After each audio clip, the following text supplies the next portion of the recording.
Welcome back to the Ohio Business Podcast. I'm your host, Stephen Pohl. Today we are joined with Peter Ortiz, Chief Development Officer of Huddle House and Perkins Restaurants. Thanks for coming on. Hey, thank you. Glad to So, be here. yeah, no problem. Glad to have you on. So, you have an interesting story from your childhood to the current place you are along your career. Kind of touch on that and how that struggle has kind of put you in the place you are today. Okay. Well, I grew up in a very large family. I had seven sisters and two brothers. So, and I was, I think, ninth born there. So I had a lot of mentors, a lot of teachers. My parents came over from Puerto Rico. My dad was in the service, and back then, if you were in the service, they got you a job after that. And he ended up, he was stationed in San Diego, and then he got a job at Ford Motor Company in Cleveland through the Army. And my mom came over too. Three of my oldest siblings were already born, and they had come with her from Puerto Rico. And she ended up being, she was a cleaning person at one of the local junior high schools. Neither of them had great English, so they did what they could. My dad got his GED. My mom probably had a junior high education, and that was about it. With that being said, we went on to almost all of us in the family graduating from college, some of us going to grad school. We worked really hard, for what we needed to get. I actually was a plain dealer carrier for about 10 years. I think I learned more from that than going to law school. And but I did have some very powerful siblings that they went on to do some amazing things. My sister ran a large unit of the unemployment operations in Ohio. I have another sister who was a high position with the FAA. My brother actually is local. He's an executive with First Energy. My sisters are nurses, dental hygienists. I mean, it's an amazing story when you think about it. We had no money.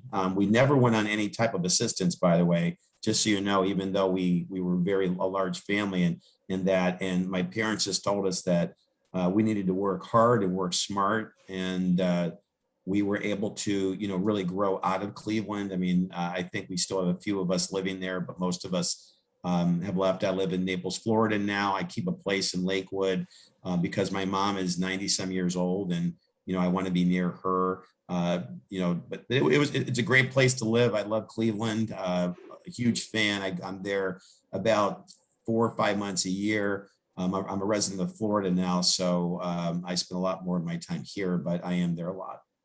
So you're kind of a snowbird now?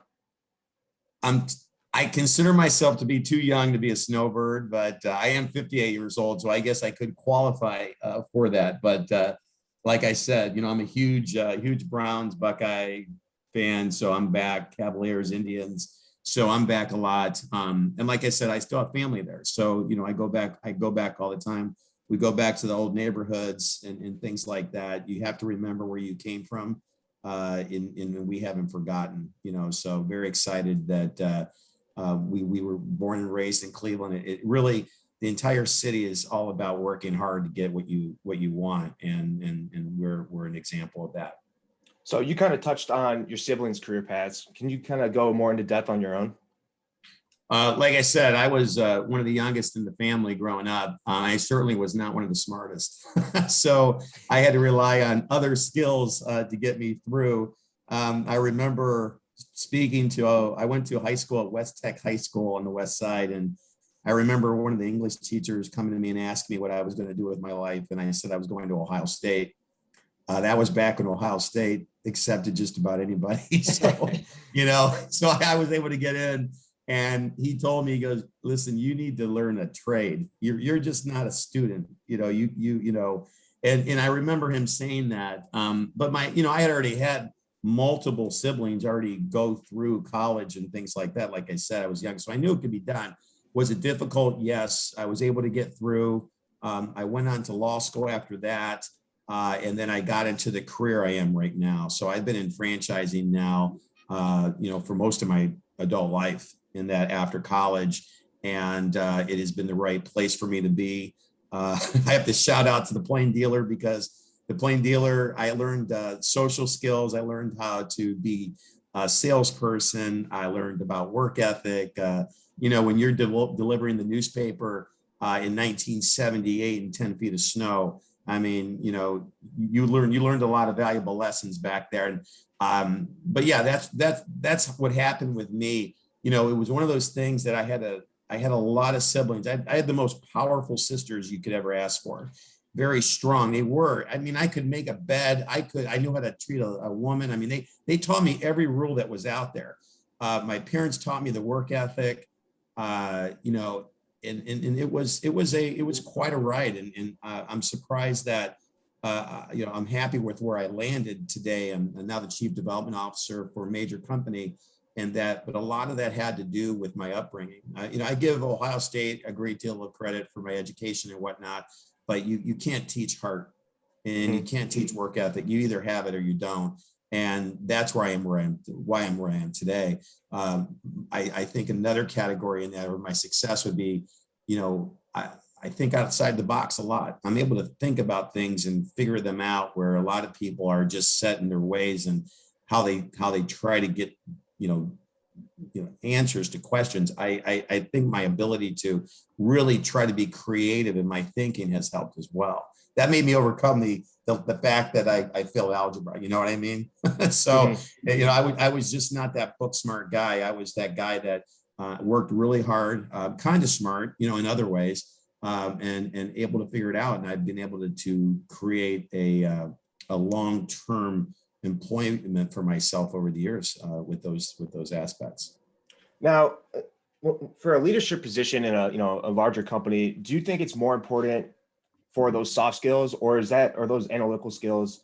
Are those, what would you say is more important for that type of position? Boy, that's a great question, because I think I do a little bit of both. I mean, I'm probably, if people hear this interview, they're going to say, he's crazy, because he's probably one of the smartest people I ever met, but, I recognize talent when people are smart. And, I work with some people right now where their analytical skills are just off the charts. I truly believe that having a dose of those analytical skills and social skills are the two most important aspects to do this position. So I use both. I mean, don't get me wrong. I'm no dummy. You can't be a total dummy to be in a position that I'm in. But at the same time, I'm able to bring the social skills, the creative skills, all of it together. So they're all very important.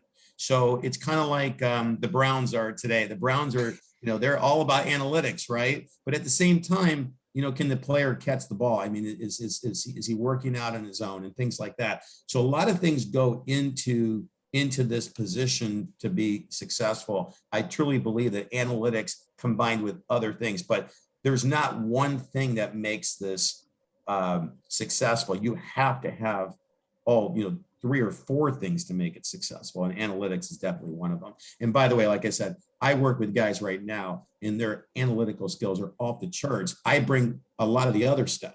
So you combine, partnerships are made of people that bring different things to the table. In this case, I'm working with guys that help me on the analytical side and I bring all the rest of it. So I do things they can't and they do things I can't. So it really is a great partnership. So you kind of bridge the gap between the two different worlds, really. I do, and I use all of it. Anyone who says different, if you go strictly in one way, you're going to fail. You need to. It's everything. For anything to be successful, there's different parts to it that make it successful. It's just not one. When we look at real estate, for example, people think that it's just about the analytics, it's all the numbers and things like that. Well, it's not. There's street presence. There's walkability. I mean, there's all kinds of things that go into it, not just that 1,000 cars are driving by. When you look at a real estate, and that's a perfect analogy for this. It's like everything requires multiple things to be successful that go into it. And that's what I do here. Okay. So for the people that don't know what a chief development officer does, can you kind of explain that role and what the day-to-day life is like?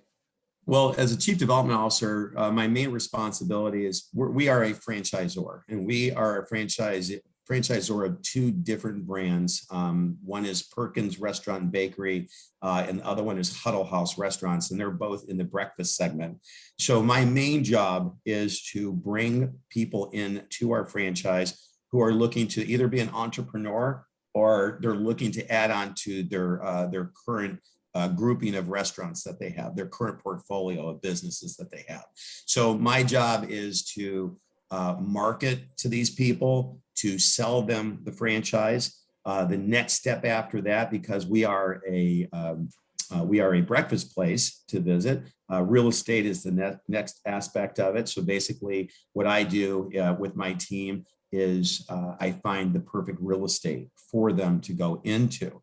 Upon completion of a lease signed, then I hand it over to the construction group within our company, and then they build the locations for them. And that. Okay. So, but at the same time, it goes back to customer service. So my job has many duties under it. But the biggest thing that I do that I have learned is that in addition to doing those jobs, being there for your customer is what the most important thing, because they're going to do two things. Number one, they're going to open more restaurants. Okay. And number two, they're going to tell their friends about me and what I do to support them.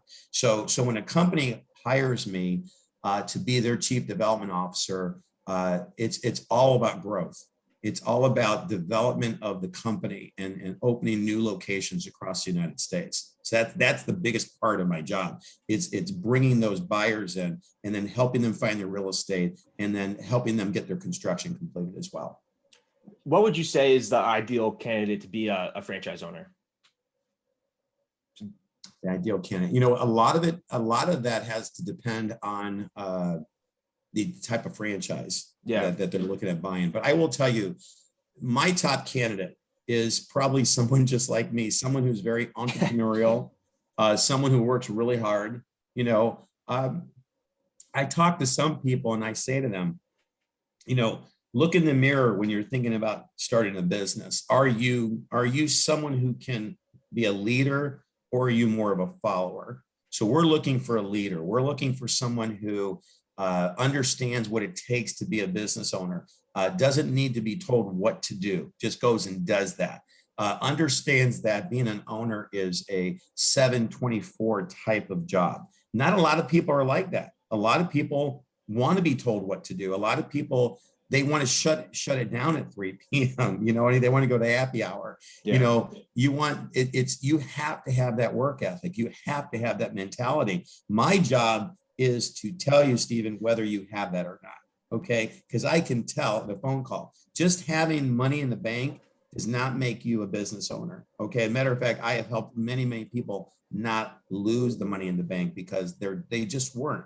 Or what I do to them is I say, okay, listen, it may not be you, but maybe you can be an investor more than a business. You're still a business owner, but you're not running the business yourself, and you're bringing an operating partner in with you.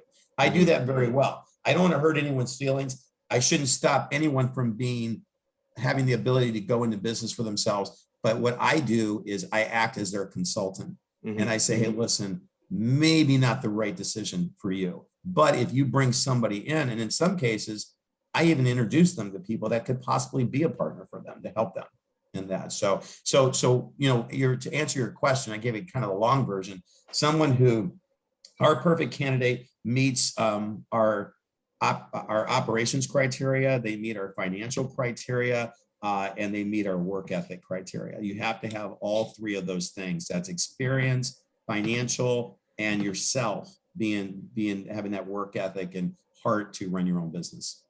And especially in the restaurant industry, I mean, that is on the operation sides, it seems like one of the more difficult things to do from a hiring standpoint, especially during this labor crunch going on in that industry specifically. I mean, you got to everything's got to be fine tuned because you're serving a product that is eaten, so it's got to be everything's got to be perfect. So finding that type of person seems difficult.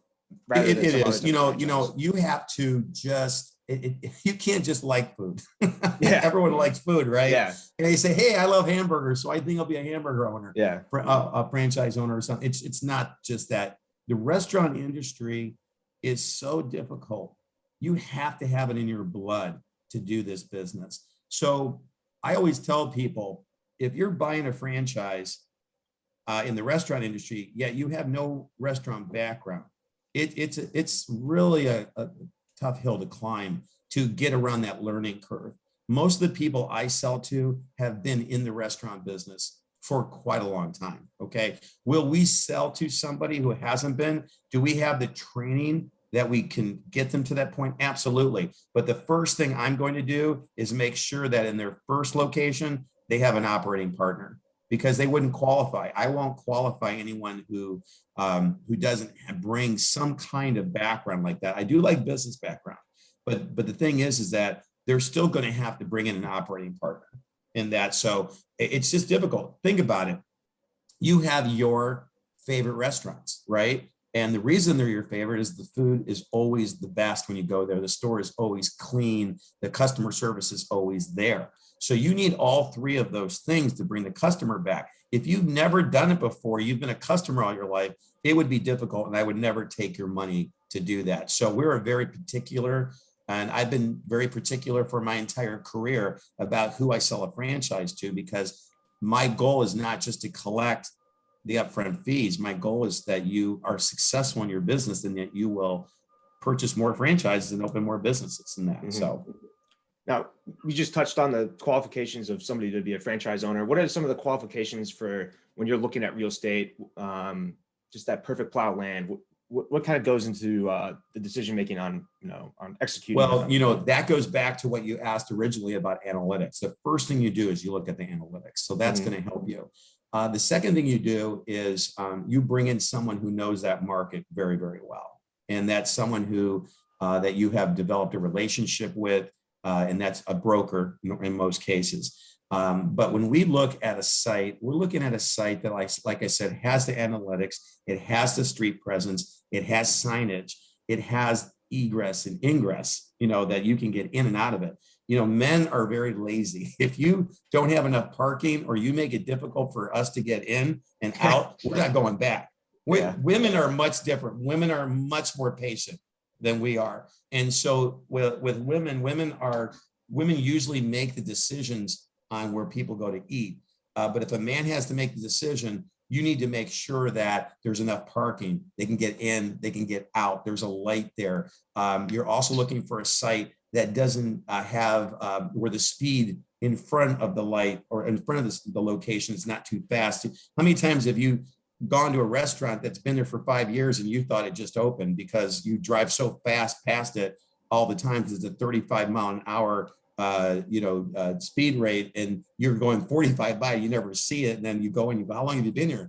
And they say 5 years, like, oh, I never know you were here. Because number one, the signage was not good, the speed limit was too fast. There's so many things that go into it. Matter of fact, I make my owners sit outside of another competing restaurant nearby and just literally mark numbers on who drives up, who walks by, who goes in. And, you're all those things go into it. It is a huge deal. And the fact is, I tell people, you have to have the right brand, you have to have the right operations, and you have to have the right real estate. It's kind of like Meatloaf when he says 2 out of 3 ain't bad. No, you have to have all three. And real estate is, I don't care what you are. I spent a lot of time in Columbus, Ohio. Okay. And you're probably familiar with Cheesecake Factory, right? Correct. Cheesecake Factory built a location in the back of a mall, and it was always dark. You never knew. And my wife and I loved Cheesecake Factory. We kept driving back and forth. Finally, I said, that location should be, we drove back there. It ended up that they had been open for months, but no one ever knew. You couldn't tell they were open, and they did no marketing to open it. So the fact of the matter is, even the best brand, unless you're like a Cracker Barrel, you know what I mean? Where people will drive, make 4 turns before they actually get in the car, that's different. We're not Cracker Barrel. I mean, we're not like, and Cheesecake Factory proved that they weren't either. So that real estate is so very important. And I will fight you every time on the real estate if I don't think it's going to help you become successful. Mm-hmm. Now, I think this is always interesting, especially the position you're in. During COVID, were you looking to just kind of were you just so focused on staying keeping the franchises open or, running. So once the pandemic is subsided, that you can just go back to working, or were you looking to buy more real estate at that time? Because now we see a lot of prices going skyrocketing, especially that's housing, but I'm not too sure on the, I guess, land and whatnot. But were you guys trying to buy more during the pandemic, or were you just trying to focus on operations? Operations. I mean, here's what everyone was doing during COVID is trying to stay afloat, basically. So remember how many different groups and people were affected by this. So the first thing you had to deal with were with landlords. If you did not own the property and you were leasing, you had to figure out how you were going to pay your rent if you had no customers coming in. So the first thing that had to be done was to negotiate with landlords. And of course, landlords had to negotiate with their banks, and the banks had to go negotiate with the government. It goes all the way up. You know what I'm saying? Yeah. So one of the first things we had to do was call our landlords and say, hey, listen, we need to negotiate. We have no customers, but therefore we can't pay rent. So we had to do that. So a lot of business owners were doing the same thing. Unfortunately, some of them didn't survive. We did. I helped a lot of franchisees with their real estate, contacting banks, landlords, and whatnot. So that's the first thing. The second thing you had to do was operations. So you probably heard that pizza did well. Anything with a drive-through did well. Things like that. So if you didn't have a drive-through and you did not have a delivery service, for example, you had to pivot. And that's what we did. We pivoted. We had to increase our pickup. We were having pickup windows installed. We were doing curbside. We were doing everything everybody else was doing, but we did not have drive-throughs. I mean, so we had to pick up on our catering, on everything we do to get the food out. The things that came out of this COVID crisis are amazing, and how people stayed afloat. And they just had to pivot. That's the underlying word, pivot. What are we going to do? We can either crash and burn, or we can make this work. Unfortunately, if you were an independent owner and you had no assistance from a franchisor, you were in trouble. You had no one to help you to get through this. And if your business was already maybe not doing so great, this was the perfect storm for you. It just crashed. And that's why there's so many businesses that have failed out there, and I feel terrible for them.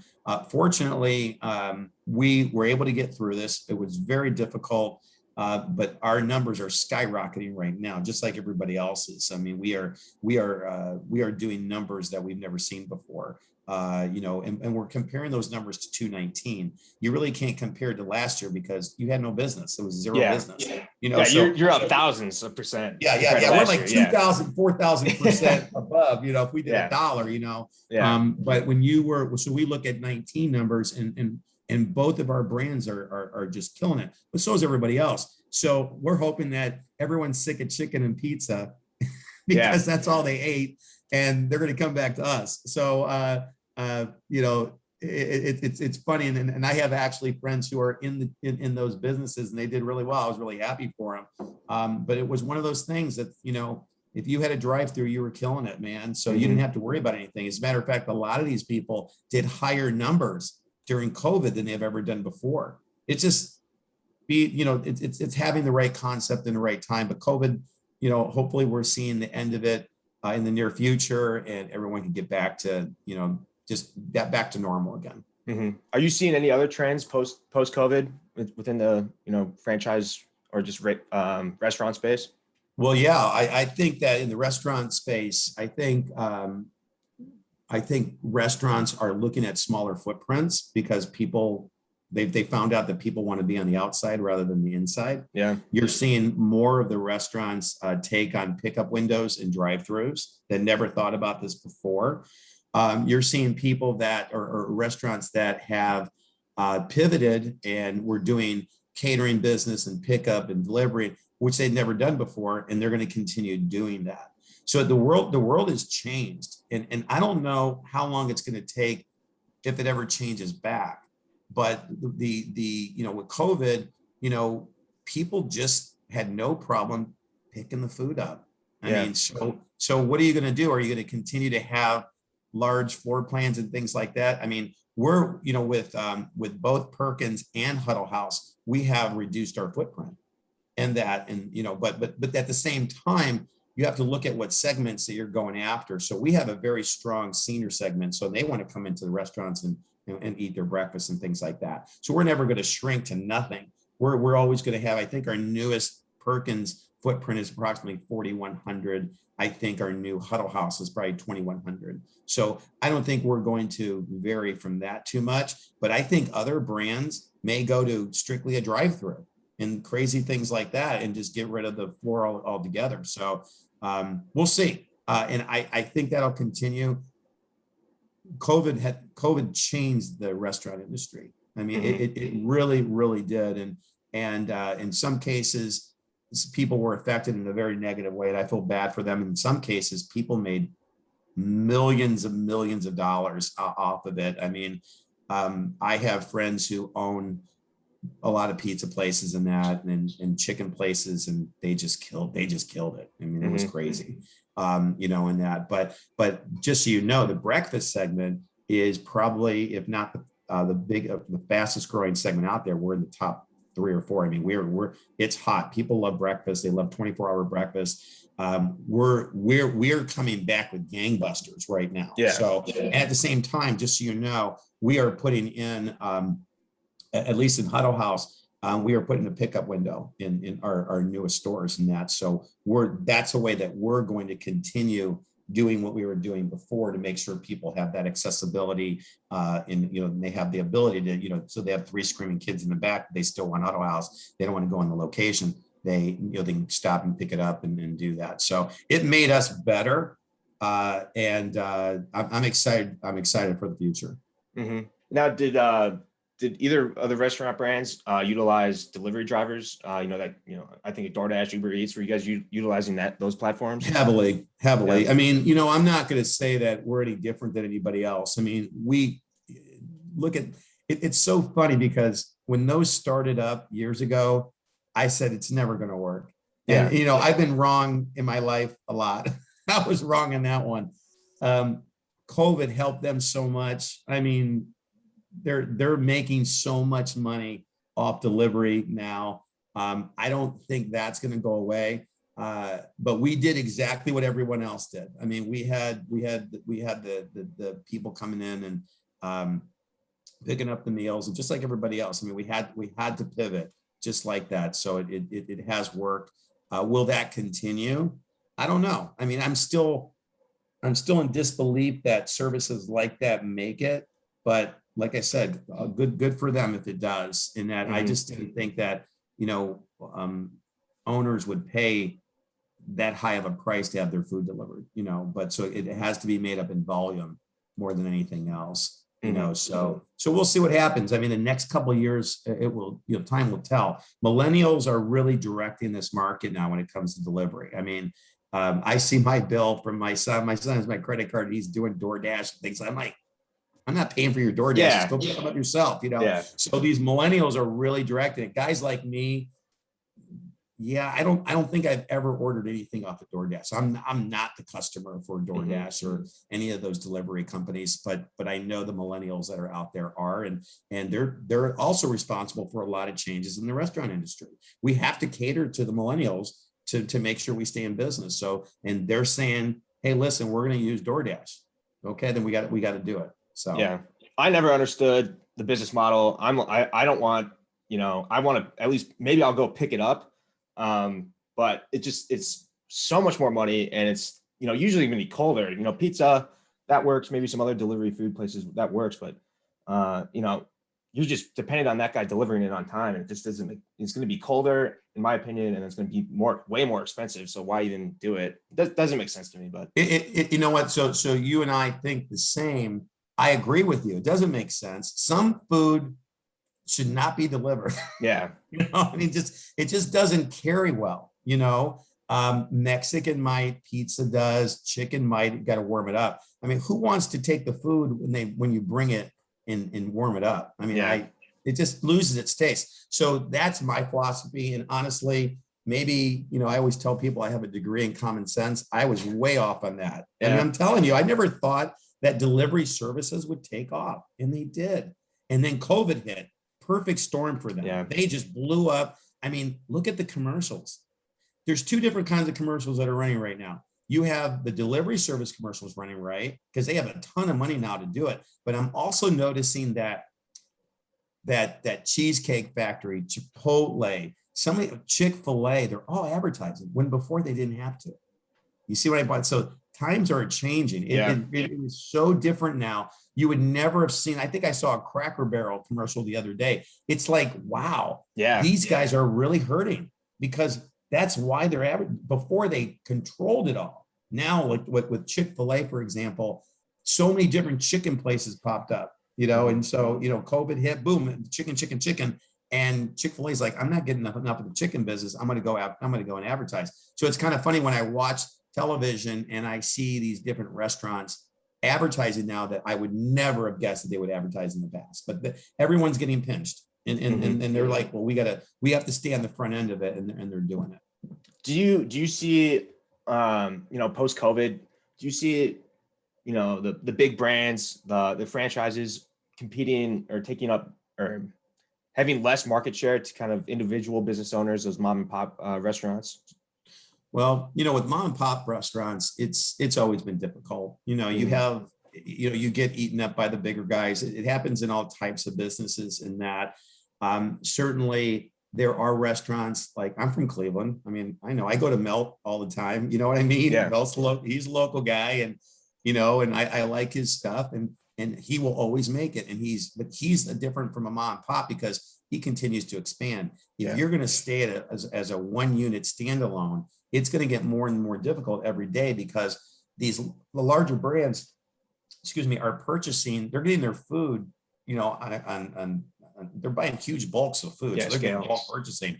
So when you're a one person, one unit deal, it's very tough to be competitive in that industry, but it's not impossible. I'm just saying that it's very difficult for that smaller guy to go up against, a small breakfast place to go up against someone like a Perkins. It's just not the same. But like I said, those middle guys like a Melt or something like that, they seem to get it. They know they have to grow a little bit. They know the bigger they get, the cheaper the prices on their food will get. Things like that. People want to do business with them, and things like that. But even Melt could get, a larger, grilled cheese company come and buy them too.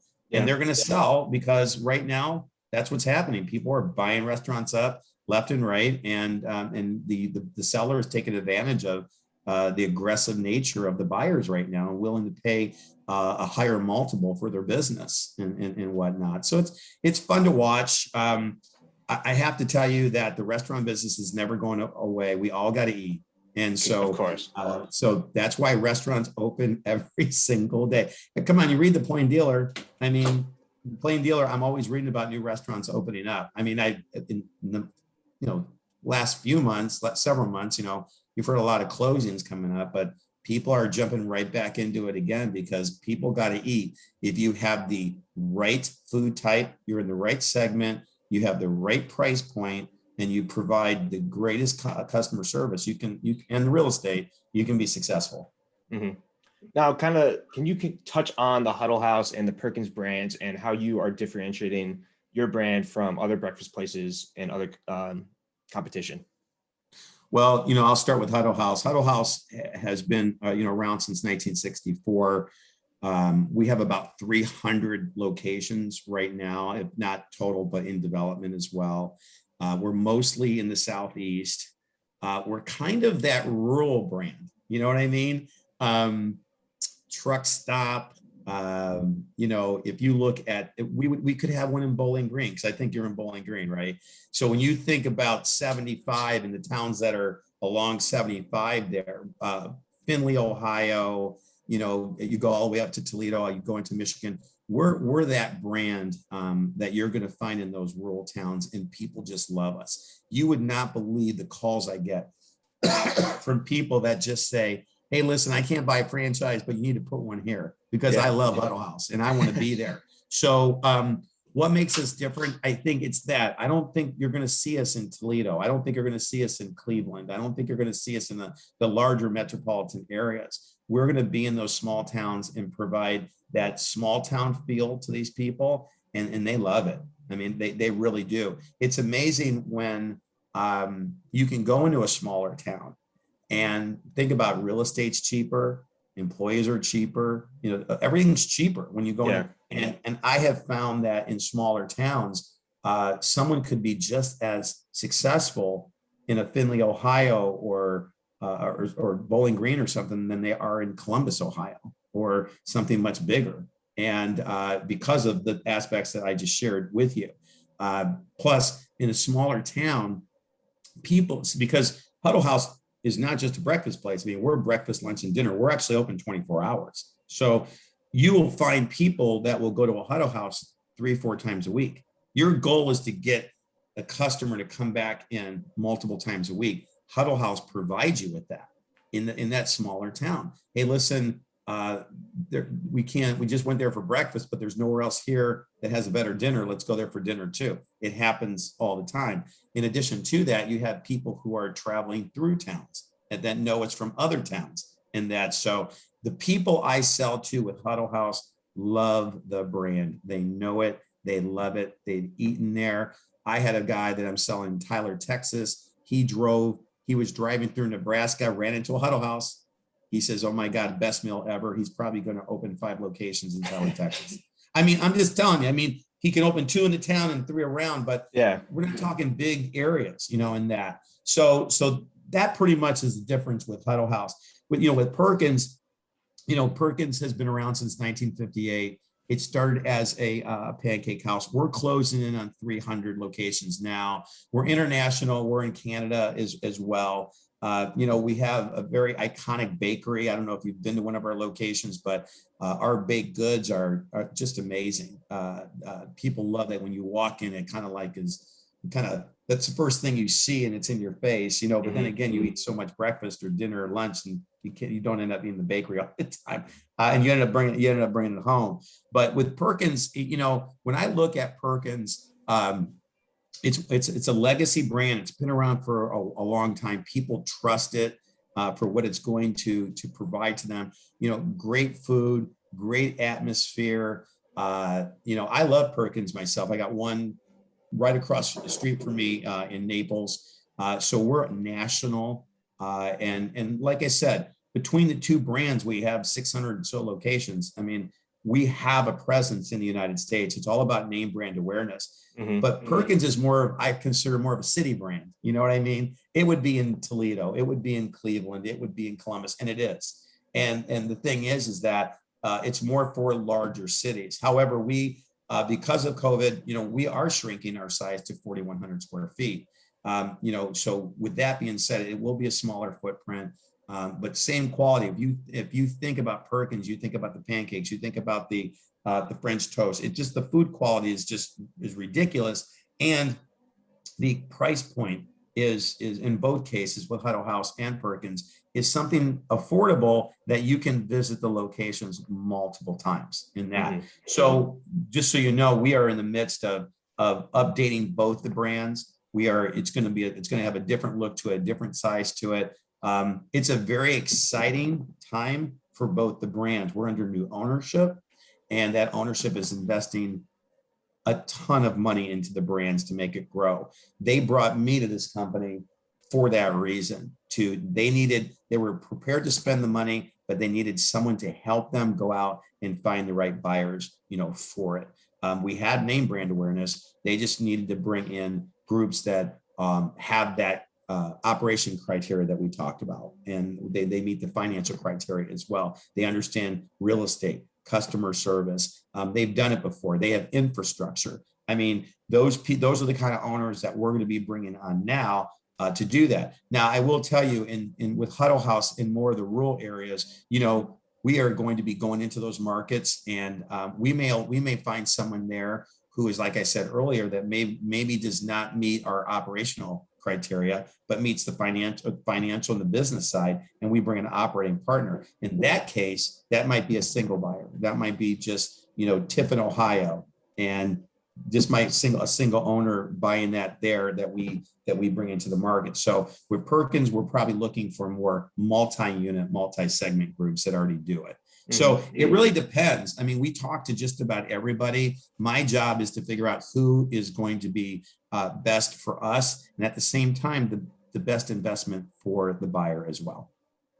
Okay, so as we kind of wrap up this interview, Sure. I'd love to get a more personal note from my guests. What would you say is something that you wish you knew before you started your career, and then what is your greatest accomplishment? Oh boy.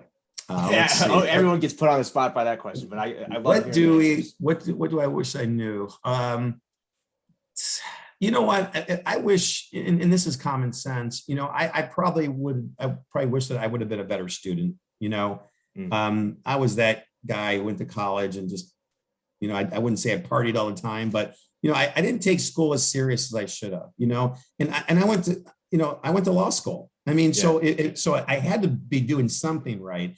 But, it wasn't like I was number one in my class or anything like that.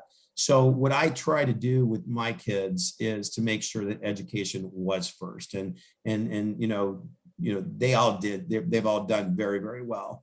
They've all graduated on time. They've all gone on to, more degrees after that. And they're much smarter than their dad is, and that's what I wanted. So, I think my family instilled it in me, but I think I thought I could fly by the seat of my pants, and that's not always the case. I don't think I figured that out until after, but I will tell you this, what I didn't have even though I wasn't the best student, I know that I used my other aspects of myself to make myself better. And so I've been fairly successful, because of that.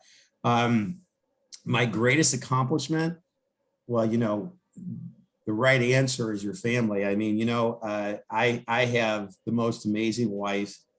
I have the most amazing kids. I have the most amazing family overall. My greatest accomplishment is being part of that family. My sisters are just amazing. They were so powerful. My brother is my best friend. So my point is being brought up the way that I did made me who I am today. And I was able to pass that along to my kids, and now they're the best they can be. And, my wife being part of my life has made it even better for me and that. So the support that I have and all those things, I have won every award in this business you can think of. I've sold thousands of franchises. I've been all over the world, and there's all kinds of stuff I could talk about, but those things are all replaceable. You can't replace your family, and I give them all the credit. I wouldn't be here today if it wasn't for my family. I really wouldn't. I remember my sister Anna. She's the one that filled out my application for Ohio State. I thought I was going to Max Hayes or and learn a trade or something. I thought I was going to be a truck driver. I had no idea. We just didn't know. But when you have 8 or 9 in front of you that have already been working on their education, there was no way they were going to let me fail. And but what they did is they got me in, they did it. And then I got very lucky in marriage and in having these kids and whatnot. So I'm sorry that it's a boring answer, but I don't have anything else. Yeah, it's my answer. I wouldn't be here without all those people that I just mentioned. How can people get in contact with you, or if they're looking to, looking for more information about starting a franchise? Sure. All that. Let me throw this out at you before I answer that question. Okay. I've been doing this for a very long time. Okay. I have helped many, many people. I have no problem people reaching out to me and saying, hey, listen, I have a question. I probably can't afford your franchise, but I wanted to go into business. Can you give me some direction? Can you help me do this? I have often thought about having a radio show or something where people can call in and do whatever. I would be glad to help anybody. I don't care if you have $1 or if you have $15 million. Okay. Or if you've been in business or you've never been in business before, always feel free to reach out to me. I have absolutely no problem with that. People call me back and thank me all the time. Sometimes going into franchising is not the right decision for you to do. And my job is to help you do that, to help figure that out. I had a friend of mine who is dying of cancer, and he was leaving X amount of dollars for his kids. My job was to help them not lose that money, not waste that money. And I did. Did they like my decisions? No. But the fact is I stopped them, and years later, they thanked me for the decision-making that I helped them with. The fact is that my job, and it's always been this way, is to help people do the right thing. So many people, I always tell my wife, I wish I would have talked to that person before they did that, because I would have told them not to do that. I would have helped them with that. So once again, my name is Peter Ortiz. I'm the Chief Development Officer for Huddle House and Perkins Restaurants. My direct phone number is area code 614-397-5811. My email address is, I'll give you my personal email address, which is petero2077@gmail.com. And anyone can reach me there at any of those numbers. I would be glad to help them. Please feel free, before you make any decisions on a franchise or a business, give me a call, and I'll provide the consulting that you need to help you with that decision. Or if you want to buy a franchise for Huddle House or Perkins, that's the number to call as well. Perfect. Peter Ortiz, thanks for coming on. No, I appreciate it, Stephen. Thank you so much. Have a great day. You too.